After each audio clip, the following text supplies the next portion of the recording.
परिभाषा को देखो, परासन की परिभाषा क्या हो सकती है? एक अर्ध पारगम्य झिल्ली। कौन सी झिल्ली है? अर्ध पारगम्य झिल्ली। इसको बोलते हैं बेटा हम सेमी परमेबल मेम्ब्रेन, एसपीएम। ठीक है ना? एक अर्ध पारगम्य झिल्ली से होकर एक शुद्ध विलायक, एक शुद्ध विलायक क्या होगा?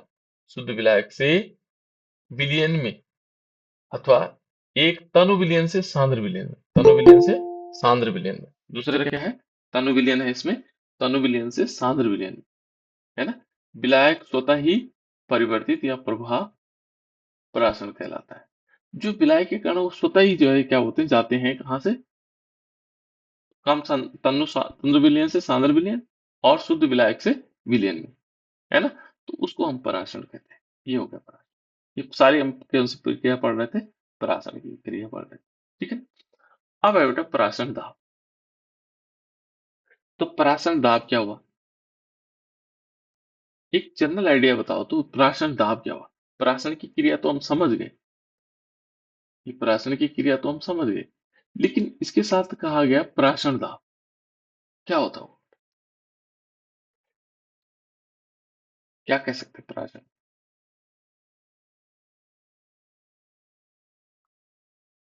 परासरण दाब होता है, ये जो परासरण की क्रिया हो रही है ना, मान लीजिए हमने क्या किया, इस किशमिश लिया और इस किशमिश के अंदर पानी जा रहा है, इस किशमिश के अंदर पानी यानी विलायक जा रहा है, कम सांद्रता से अधिक सांद्रता।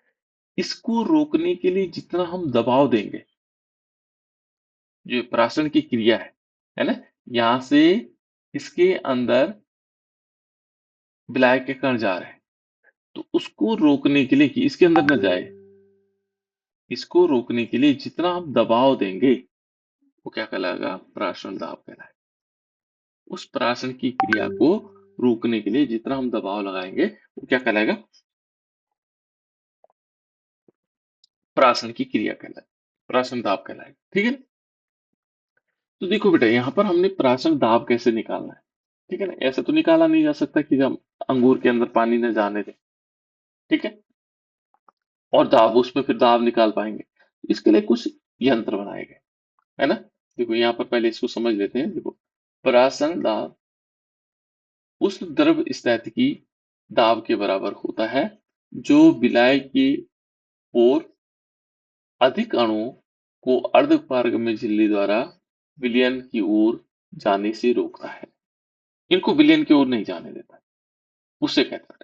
एक इन्होंने एग्जाम्पल लिया कि जैसे मान लीजिए एक बीकर लिया, है ना? क्या लिया बेटा? बीकर। और इस बीकर में एक ऐसा यंत्र डाला जिसमें इसके नीचे, यहाँ तली पे, ये दिखाई दे रहा होगा आपको, यहाँ पर अर्ध पारगम्य झिल्ली। कौन सी झिल्ली है? अर्ध पारगम्य झिल्ली। मैं तो हाथ से थोड़ा सही नहीं बन पा रहा बेटा। हाँ, इसको सही बनाने का प्रयास करते हैं। देखो, यहाँ पर हम क्या करना है, एक किस प्रकार से लेंगे कि जैसे हम यहाँ पर एक ऐसा बर्तन लेंगे जो ऐसा होगा, लेकिन इसके नीचे क्या है? अर्ध पारगम्य झिल्ली लगी हो। मान लीजिए ऐसे, ऐसा गोल बना, और इसके नीचे वाली जो बॉटम है यहाँ पर अर्ध पारगम्य झिल्ली लगी है ना? और इसमें क्या किया उन्होंने? यहाँ पे भरा हुआ शुद्ध जल, मान लीजिए शुद्ध जल भरा हुआ। क्या भरा बेटा? शुद्ध जल भरा हुआ। इन जगहों पर क्या किया? शुद्ध जल भरा। अंदर, इसके अंदर क्या भरा हुआ? इसके अंदर भरा हुआ अलग अलग प्रकार के विलयन हो सकते हैं। ठीक है ना? जैसे मानो हो सकता है शर्करा का विलयन हो, चीनी का विलयन हो। शर्करा का सूत्र क्या था बेटा? शर्करा का सूत्र क्या था? बीच बीच में ऐसे पूछता रहूंगा मैं आप लोगों को ताकि याद भी रहे कुछ चीजें, है ना? क्या है बेटा शर्करा का सूत्र? C12H22O11। Very very nice. देखो बेटा C12H22O11, है ना? उसको हमने इसमें डाला। अब इससे क्या हुआ? जब हमने इसको यहाँ अंदर उसका विलयन बनाया तो क्या हुआ? इसकी सांद्रता अधिक है, ये तो हमें पता लगा। इसकी सांद्रता, जो अंदर वाला है उसकी सांद्रता अधिक है, और ये जो बाहर वाला है ये कम है। तो पहला नियम इन्होंने कहा कि देखो भाई, ये तो ग्रेविटी है। जो यहाँ पर देखोगे, यहाँ तक तो पानी भरा हुआ था। चलो, तो यहाँ तक तो आराम से जा सकता है। लेकिन पानी अब यहाँ तक बराबर लेवल आ गया। अब इस पानी को अंदर नहीं जाना चाहिए, है ना। लेकिन उन्होंने देखा कि बिलाय के कण पानी अंदर जा रहा है और इसका लेवल यहाँ तक पहुंच गया। देखो कितनी हाइट तक पहुंच गया। उन्होंने कहा जो ये हाइट तक पहुंच रहा है, ये परासरण की क्रिया है। ये क्या है? परासरण की क्रिया है। और ये किसके विपरीत काम कर रहा है? जो हमारे पास क्या होता है, जो कौन सा गुरुत्वाकर्षण बल होता है उसके विपरीत काम कर रहा है। इतना पानी उसने ऊपर चढ़ा दिया, तो ये किसके कारण हुआ? एक इस परासरण की क्रिया का दबाव के कारण उत्पन्न हुआ, इतना दबाव। ठीक है। एक मेथड तो ये था इनका, जो सिंपल मेथड था कि इस प्रकार से वो क्या करते हैं, इसको निकाल लें, है ना। ये तो था बेटा, इस टाइप से हम इसको कर सकते थे। अब ये तो था क्या, परासरण दाब की कंडीशन। दूसरी इसमें देखें, दूसरी कंडीशन है इसमें। दूसरी कंडीशन क्या क्या? ये तो परासरण की सिंपल क्रिया थी। मेन परासरण का जो दाब निकाल गया, जो हम अंकों के साथ निकालते हैं, है ना, मात्रात्मक निकालते हैं। दो प्रकार से निकाला जा सकता है ना, एक मात्रात्मक होता है और एक गुणात्मक होता है ना। तो ये मात्रात्मक दिखेंगे। मात्रा कैसे? हमने इस प्रकार से एक यंत्र लिया। देखो यहाँ परासरण दाब हम निकाल पाएंगे। हमने क्या किया, एक यंत्र ऐसा लिया, ठीक है ना, जिसके ठीक बीच में क्या लगी हुई है, अर्ध पारगम्य झिल्ली लगी हुई है। इसके ठीक बीच में क्या लगी है, अर्ध पारगम्य झिल्ली। ये अर्ध पारगम्य झिल्ली, अर्ध पारगम्य झिल्ली को हम क्या बोलते हैं, एसपीएम, सेमी परमेबल मेम्ब्रेन। आपकी बुक में एसपीएम ही लिखा मिलता है, इसलिए मैं बार बार इस शब्द को कह रहा हूँ, है ना। Semi permeable membrane. Semi permeable membrane का मतलब होता है आधे को पार जाने देता है ना। अर्ध पारगम्य झिल्ली, है ना। इसको हम क्या बोलेंगे, अर्ध पारगम्य झिल्ली। यहाँ पर बोलेंगे अर्ध पारगम्य।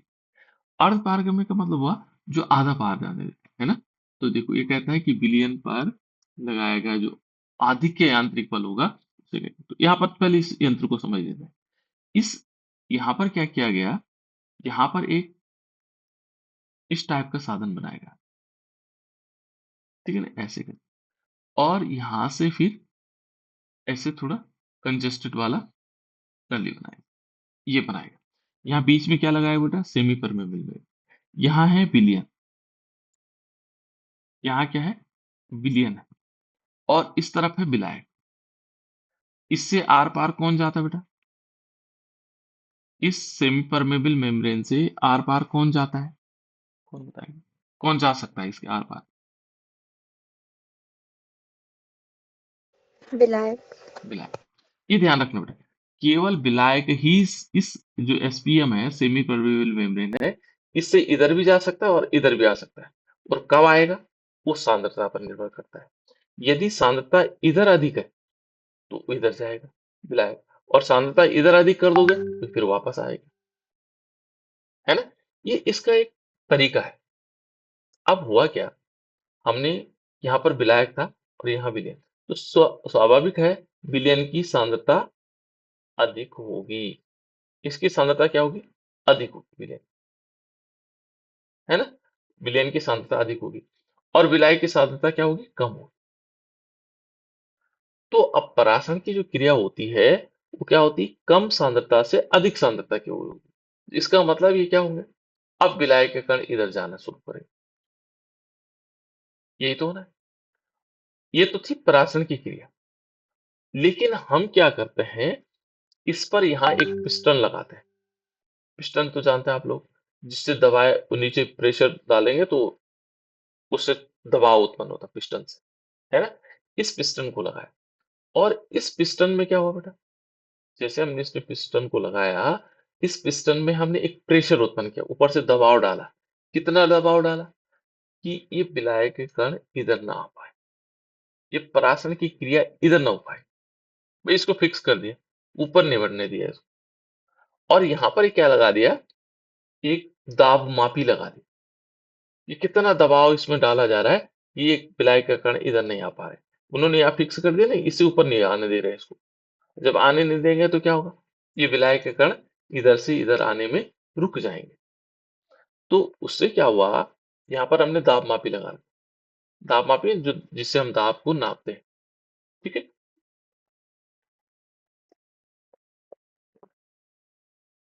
तो देखो बेटा, परासरण की क्रिया को रोकने के लिए जितना दबाव यहाँ दिखाई देगा, जितना दबाव यहाँ पर दिखाई देगा, वो कहलाएगा परासरण दाब। क्या कहलाएगा? परासरण दाब। ये है बेटा परासरण दाब। इस परासरण की क्रिया को रोकने के लिए जितना हम यहाँ पर दबाव लगाएंगे, और यहाँ नोट होगा, यहाँ दिखेगा परासरण दाब मापी में दिखेगा इतना दबाव, वो क्या कहलाएगा? परासरण दाब कहलाएगा। ठीक है। इस परासरण की क्रिया को हम इधर होने नहीं देंगे, उसके लिए दबाव डालेंगे हम। तो जितना दबाव पड़ेगा कि ये यहाँ से इधर ना आए, वो क्या कहलाएगा? परासरण दाब कहलाएगा। ये है, देखो ये है परासरण दाब। परासरण की क्रिया को हम समझ गए थे। अब हम परासरण दाब को समझ चुके हैं, है ना? तो देखो, विलयन पर लगाया गया वह आधिक्य यांत्रिक दाब, यंत्रों के द्वारा लगाया गया ना, इसलिए यांत्रिक दाब है ना, जो अर्धपारगम्य झिल्ली द्वारा परासरण को रोकने के लिए आवश्यक हो। परासरण की क्रिया को रोकने के लिए क्या हो? आवश्यक हो। तो उसे क्या कहते हैं? विलयन का परासरण दाब कहलाता है। और इसे देखो, परासरण दाब को हम क्या दिखाते हैं बेटा? पाई द्वारा। पाई आप लोगों ने देखा होगा, पाई द्वारा व्यक्त किया जाता है। परासरण क्रिया को हम किसके द्वारा दिखाते हैं? पाई के द्वारा। तो इस प्रकार से हमने परासरण दाब को समझ लिया। ठीक है। अब परासरण दाब से संबंधित कुछ चीजें, परासरण दाब के कुछ नियम, है ना, इसके नियम है और उन नियम को समझना है। ये क्या कहता है? देखो, जो तनु विलयन है, तनु विलयनों में विलेय के अणु का व्यवहार ठीक उसी प्रकार होता है जैसे एक गैस में गैस के अणु का व्यवहार होता है। जो तनु विलयन होता है, तनु विलयन में क्या माना जाता है? तनु विलयन हम उसको कहते हैं जिसमें विलेय के कण बहुत कम होते हैं। तनु विलयन किसे कहेंगे? जिसमें विलेय के कण बहुत कम होते हैं, उसे तनु विलयन कहते हैं। जैसे मान लो, सपोज हमने कहा 1 लीटर पानी है और इसमें क्या 1 ग्राम, 1 ग्राम चीनी, सुक्रोज है। 1 ग्राम क्या है? सुक्रोज। ठीक है ना? तो बहुत कम है, 1 ग्राम सुक्रोज बहुत कम होता है ना? उसको हमने 1 लीटर पानी में घोला हुआ, तो बहुत तनु हो जाए, इसको तनु कह सकते है ना? तो तनु वो कहता है कि तनु विलयन जो होते हैं, उनमें जो क्या होंगे? विलेय के कण होंगे।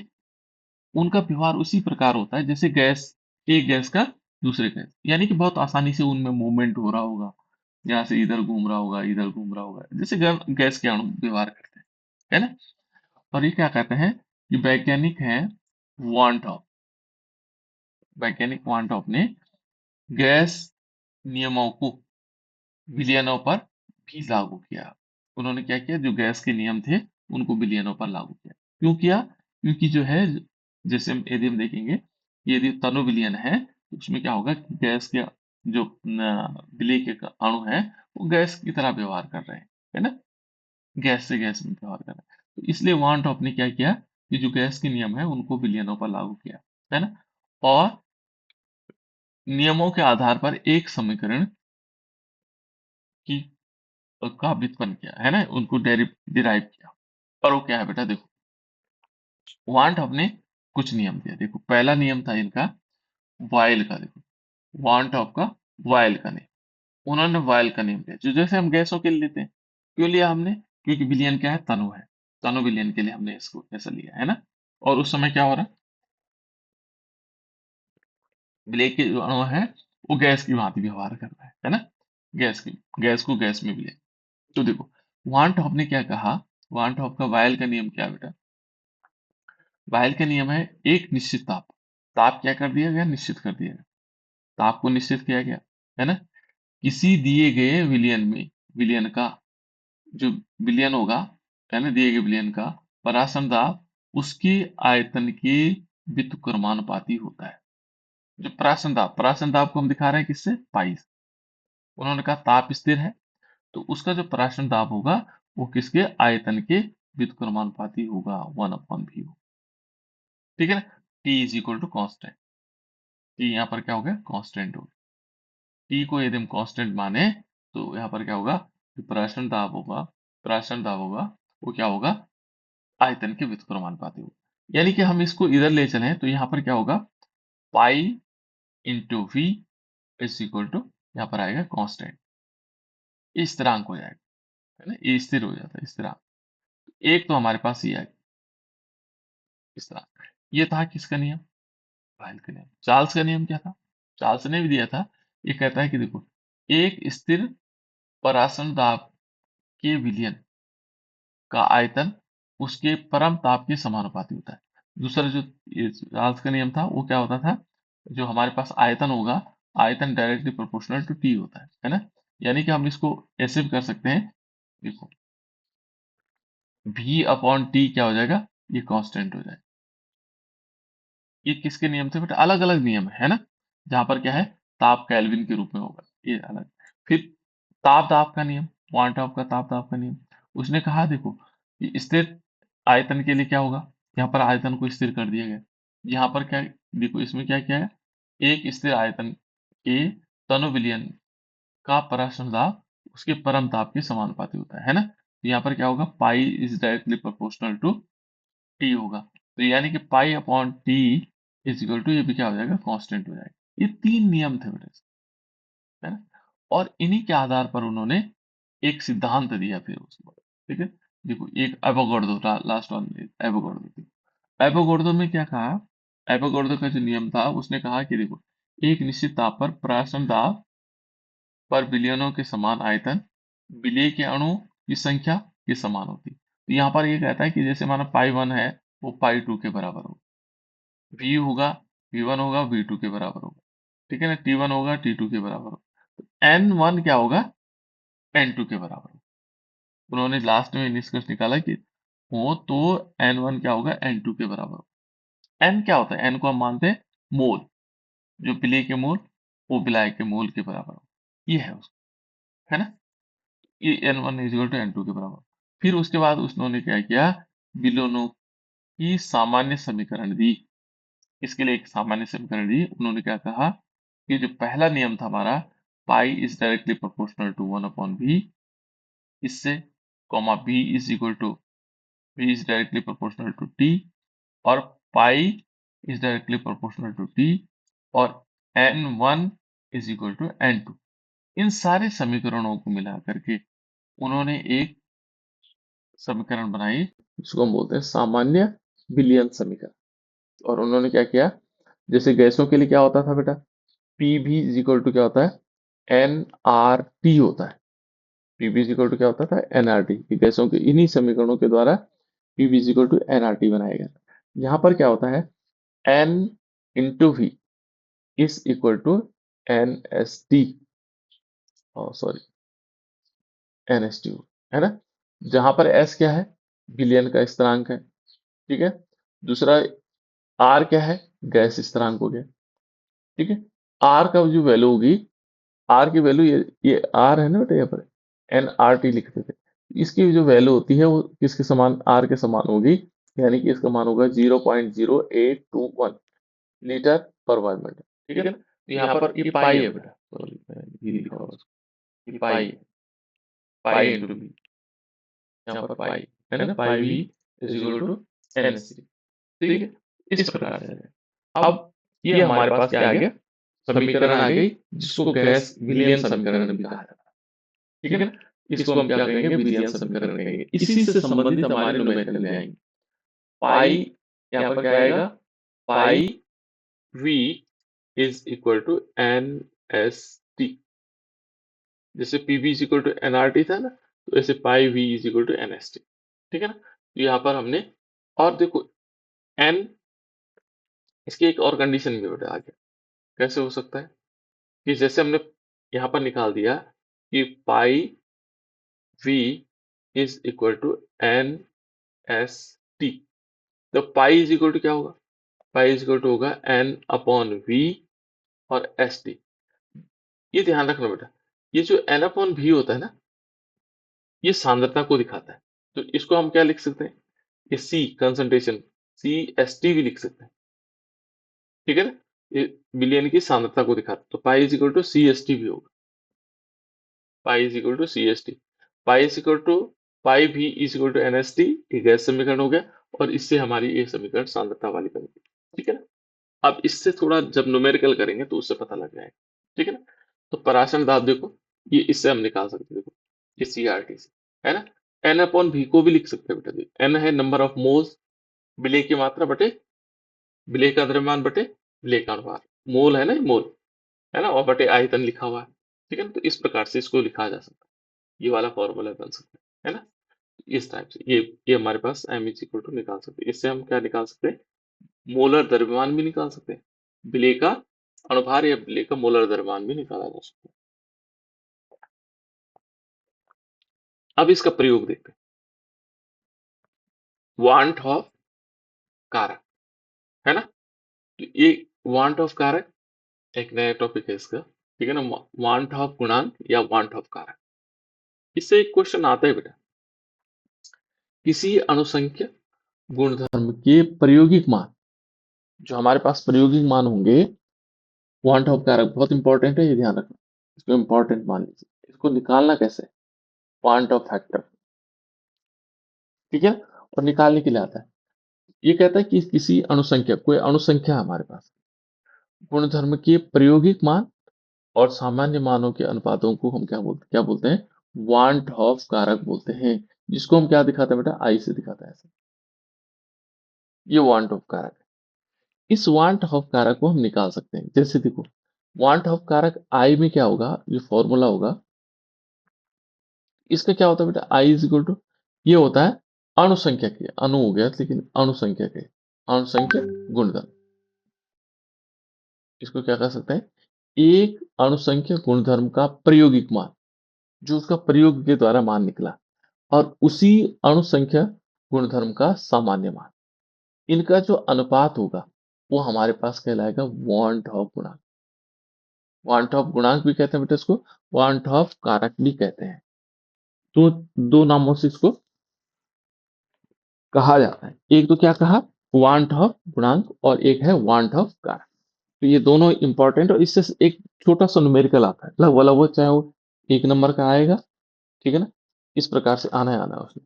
तो यहाँ पर हम क्या करते हैं, वांट ऑफ कारक लिखते हैं या वांट ऑफ गुणांक को निकालते हैं। कैसे कैसे निकाला जा सकता है वांट ऑफ कारक और वांट ऑफ गुणांक, देखो यहाँ पर जो फॉर्मूला बनता है बेटा इसको, यहाँ देखो, डेल्टा ऑब्जर्व, ऑब्जर्व वैल्यू जो हमने ऑब्जर्व किया, ठीक है ना। और दूसरा है इसमें कैलकुलेट वैल्यू, ये डेल्टा ऑब्जर्व वैल्यू अपन डेल्टा कैलकुलेट कैलकुलेट वैल्यू। इसके अलग अलग रूप हो सकते हैं। जैसे हम वांट ऑफ कारक को देखेंगे तो किस किस चीज में निकाला जा सकता है। जैसे पहला है, देखो, यदि हम वाष्प दाब के लिए निकालेंगे, किसके लिए निकालेंगे, वाष्प दाब के लिए। ठीक है ना। तो यह देखो बेटा, वाष्प दाब के लिए किस प्रकार से निकाला जा सकता है। साहिल कुछ कहना चाह रहे बेटा, साहिल कुछ कहना चाह रहे हो, तुमने हाथ खड़ा किया। साहिल पवार के नाम से जुड़े हुए हैं। कौन जुड़ा है बेटा, कुछ कहना चाह रहे हो, चलो कोई, कुछ कहना चाह रहे हो तो पूछ सकते हो।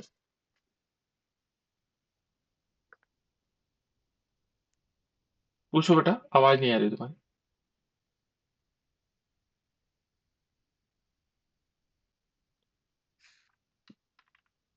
अभी इससे न्यूमेरिकल करवाएंगे हम। आवाज नहीं आ रही बेटा, तुम कुछ बोलना चाह रहे हो लेकिन आवाज नहीं आ रही। ठीक है। तो यहाँ पर दो हेलो। देखो। हेलो, हाँ बेटा बोलो। मेरा एक क्वेश्चन था। हाँ बोलो।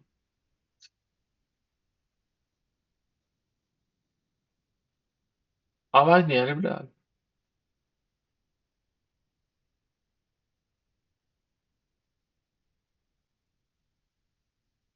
बोलो बेटा।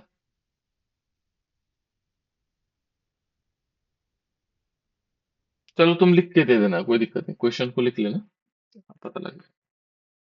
आवाज नहीं आ रही। ठीक है ना। तो यहाँ पर देखो इसमें, बेटा तुम ऐसे, अच्छा चलो कोई, ठीक है ना।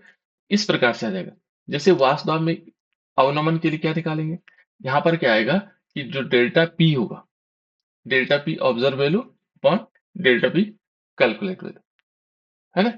ये हमारे पास क्या आएगा, वास्तव में अवनमन के लिए, यहाँ पर क्या होगा, वास्तव के अवनमन के लिए। ठीक है बेटा, तुम लिख करके दे देना, क्वेश्चन लिख करके दे देना। ठीक है, मैं बता दूंगा आपको। ये व्हाट्सएप कर देना या इसी में टाइप कर दो तो पता लग जाता है मैसेज में।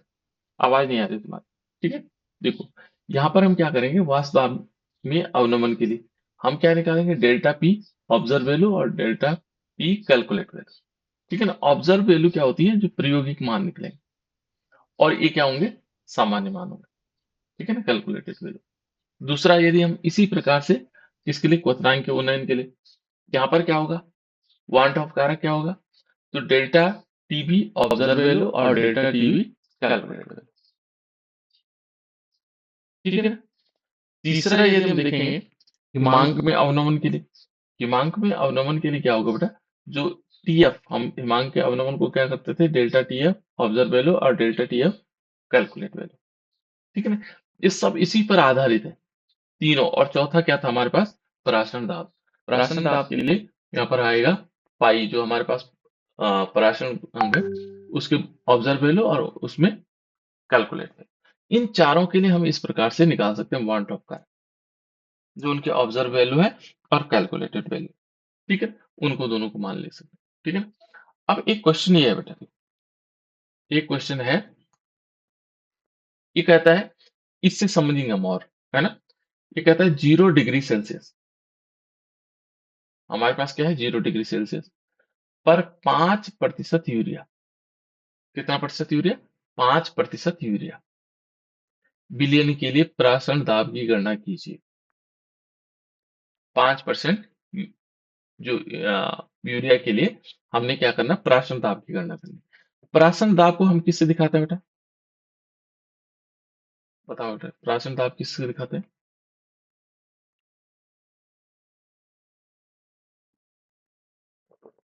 प्राशन दाब हम किससे दिखाते हैं, अभी तक हमने प्राशन दाब को समझा, क्या होता है बेटा प्राशन दाब,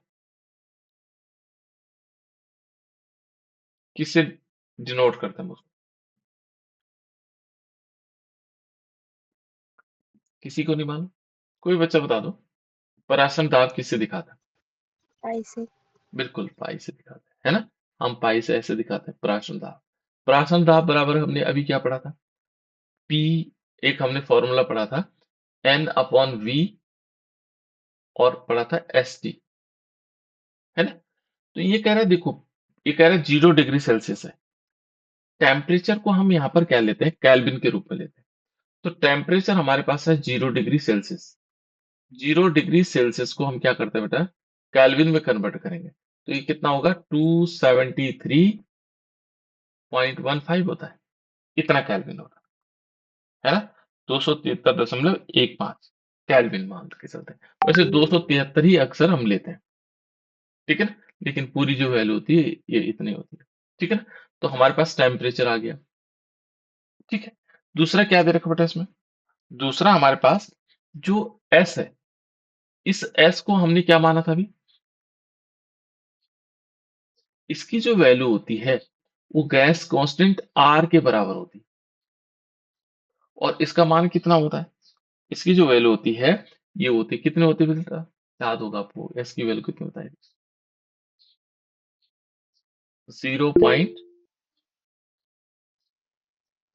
कितने होते हैं बेटा इसकी वैल्यू, 0.0821, ये इतनी वैल्यू होती है ना, क्योंकि जो आर गैस कांस्टेंट की वैल्यू होती है वो इतनी होती है, और इसी प्रकार से एस की वैल्यू होती है। ठीक है। दूसरा हमने क्या किया, यहाँ पर एन अपॉन वी लिखा, एन अपॉन वी, एन का मतलब यहाँ पर क्या, मोल, बताओ बेटा मोल बराबर क्या होता है, एन, क्या हो सकता है, एन बराबर हम क्या, क्या पढ़ा हमने अब तक, तो एन की वैल्यू है वो क्या पढ़ा,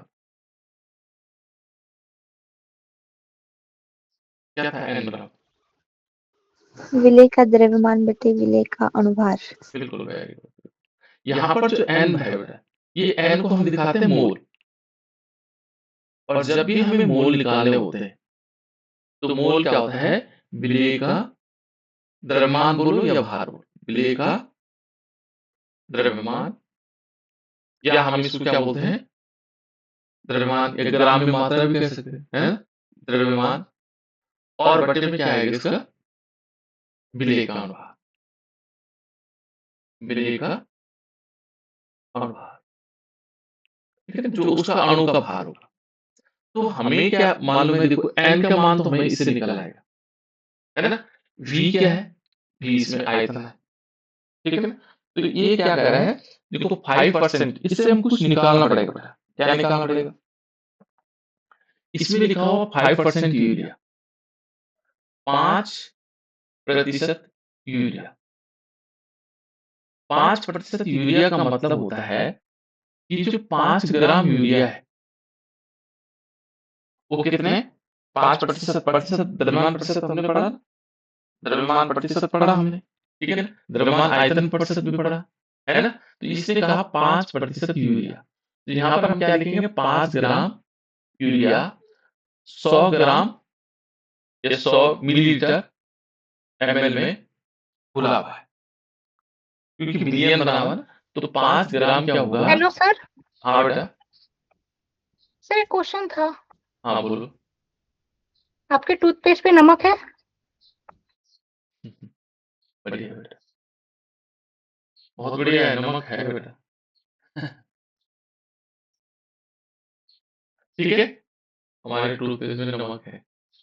ठीक है, देखो बेटा, यहाँ पर क्या करेंगे,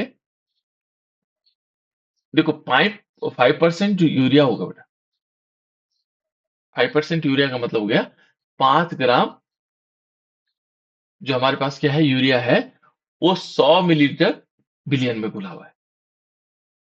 जो 5% हमारे पास क्या है, 5 ग्राम यूरिया है, वो 100 मिलीलीटर किसमें घुला हुआ है, बिलियन में घुला हुआ है, ठीक है।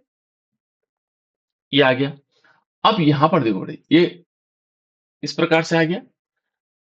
यहां पर क्या होना है, ये 5 ग्राम हो गया ना, 100 ग्राम में घुला हुआ है, इससे हमें 5% यूरिया का पता लग गया, ठीक है ना। इससे हमें क्या पता लग गया, 5% यूरिया का पता लग गया, ठीक है ना। इससे हमें पता लग गया कि 5 ग्राम किसमें, 100 मिलीलीटर बिलियन में घुला हुआ है। तो ये आ गया हमारे पास, ठीक है। इससे हमने पता कर लिया। अब यहाँ एन का मान भी हमें पता लग जाएगा। देखो विलेय की ग्राम में मात्रा कितनी है, विलेय की ग्राम में मात्रा है 5 ग्राम, ठीक है ना। अणुभार हमें निकालना होगा, तो अणुभार किसका निकालना है, कौन घुला हुआ है, ये घुला हुआ है बेटा यूरिया।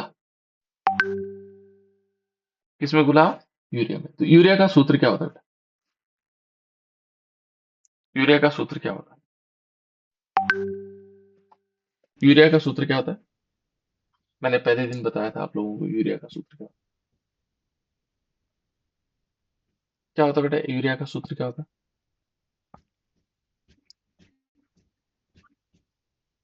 किसी को मालूम है।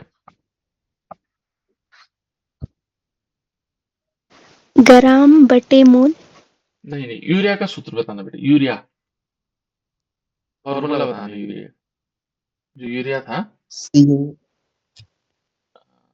NH NH2। थोड़ा कुछ मिलता जुलता हुआ, किसी और को मालूम है। NH2CO NH2। बिल्कुल ये सही है, यहाँ पर NH2CO NH2, ये है यूरिया का सूत्र। और इससे हम क्या निकाल सकते हैं, उसका अणुभार निकाल सकते हैं। जब हमें फॉर्मूला मालूम होगा तो हम वो क्या निकाल सकते हैं, उसका अणुभार निकाल सकते हैं।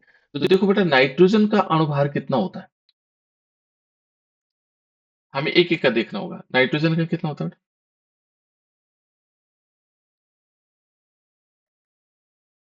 नाइट्रोजन का अणुभार कितना होता है, 14।